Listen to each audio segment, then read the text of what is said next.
New TV Telugu వివాదాలకు care of address గా నిలిచే ప్రముఖ దర్శకుడు రామ్ గోపాల్ వర్మ మరోసారి తనదైన శైలిలో విరుచుకుపడ్డారు. సుప్రీంకోర్టు సంచలన వ్యాఖ్యల అనంతరం దేశవ్యాప్తంగా వీధి కుక్కల దాడుల ఘటనలపై తీవ్ర చర్చ జరుగుతున్న నేపథ్యంలో ఈసారి ఆయన కుక్కల ప్రేమికులను లక్ష్యంగా చేసుకొని తీవ్రమైన వ్యంగ్యాస్త్రాలు సంధించారు. సోషల్ మీడియా వేదికగా ఆయన సంధించిన ప్రశ్నలు ప్రస్తుతం పెనుదుమారం రేపుతున్నాయి.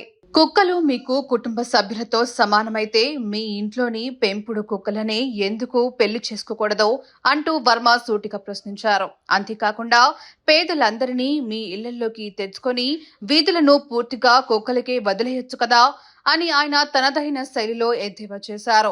పాలకుల మౌనం కన్నా వీధి కుక్కల అరుపులే మేలని, అందుకే పాలకుల స్థానంలో వాటిని కూర్చోబెట్టాలని వ్యాఖ్యానించారు.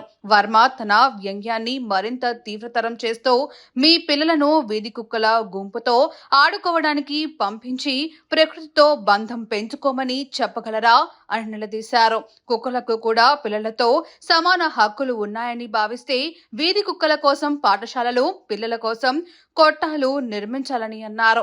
అనారోగ్యం వస్తే ఆసుపత్రికి బదులు వెటర్నరీ డాక్టర్ వద్దకు వెళ్లి చికిత్స చేయించుకోవాలని సునక ప్రియులకు ఆయన సలహా ఇచ్చారు.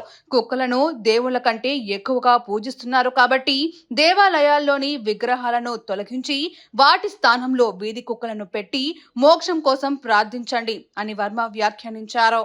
ప్రస్తుతం రామ్ గోపాల్ వర్మ చేసిన ఈ వ్యాఖ్యలు సోషల్ మీడియాలో తీవ్ర చర్చనీయాంశంగా మారాయి. ఆయన అభిప్రాయాలను కొందరు సమర్థిస్తుండగా జంతు ప్రేమికులు, సునక ప్రియులు మాత్రం తీవ్రంగా ఖండిస్తున్నారు.